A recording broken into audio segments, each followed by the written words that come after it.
இது ட்ரேடிங்லாம் வந்து பெரிய கம்பு சுற்றுற வேலையெல்லாம் கிடையாது கைஸ். நீங்கள் ப்ராப்பராக அனலைஸ் பண்ணி உங்கள் மைண்டை ஃப்ரீயாக வச்சுக்கிட்டு உங்கள் ஹார்ட் சொல்வதே மைண்ட் சொல்வதே கேட்காம மார்க்கெட் என்ன சொல்லுது அப்படிங்கிற சைக்காலஜியை புரிஞ்சுக்கிட்டீங்க அப்படின்னாலே ஆட்டோமேட்டிக்காக நீங்கள் எல்லாமே சக்ஸஸ் பண்ணலாம்.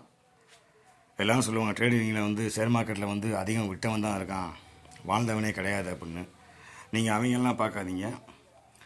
ஏன் நம்மளால் வாழ முடியாது அந்த சிந்தனையோடு வந்து மூவ் பண்ணுங்கள், கண்டிப்பாக ஜெயிக்கலாம். அதுக்கு உங்களுக்கு தேவைப்படுறது வந்து ப்ராப்பராக அனலைஸ் மட்டும்தான் தேவைப்படும். அவங்க சொல்கிறாங்க இவங்க சொல்கிறாங்கலாம் பண்ணாதீங்க. நான் உங்களுக்கு கண்ணு மேலே தான் போட்டு காட்டிக்கிட்டு இருக்கேன். ஒன்றையும் ஒரு பேட்டர்னா மார்க்கெட் வந்து அது இஷ்டத்துக்கு போகாது கைஸ். ஒரு பேட்டர்னை ஃபாலோ பண்ணணும், ஒரு ட்ரெண்ட் லைனில் ஃபாலோ பண்ணணும். நம்ம தான் மைண்டை ஃபிக்ஸ் பண்ணி வச்சுட்டு நல்லா ஏறிட்டாங்க, பட்டுன்னு இறங்கிடுவாங்க, இந்த இறங்கிட்டாங்க அந்த ஏறிடுவாங்க, இந்த